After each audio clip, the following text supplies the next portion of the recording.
அடுத்தது திருப்புலியூர். நான் ஏற்கனவே 2வது நாள் 6:45 அளவில் சொன்னேன். சிறுபுலியூருங்கிற திவ்யதேசம் மாயவரத்துக்கிட்ட ஆருமா கடல் அப்படின்னு சின்ன பெருமாள் இருக்காரா, அது சிறுபுலியூர். வியாக்ரபாதருடைய பிள்ளை ஆராதனம் பண்ண ஊர் இது.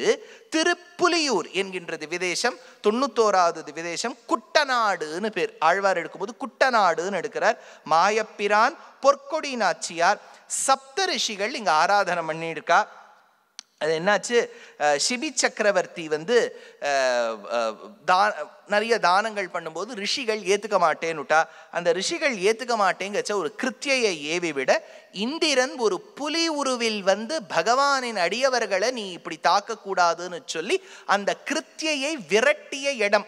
பகவத் கைங்கரியம் செய்கின்றேன் என்கின்ற பேரில் இந்திரன் புலி உருவில் வந்தபடியால் புலி இன் ஊர் புலியூர். இந்த இடத்துல பீமன் பிராயஷ்சித்தம் பண்ணியிருக்கான்.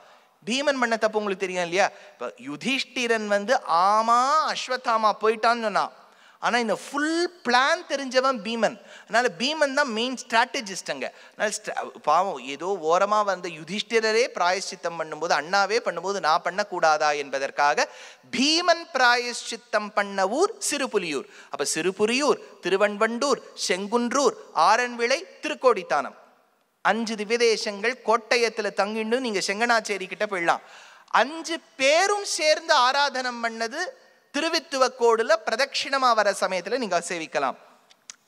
அவகாஹித்தாரை அனன்யார்ஹமாக்கும் நாயக லட்சணம் வளம் புகுமூரிலே குட்டமிடும் அப்படின்னு ஆழ்வார் பாடியிருக்கார்.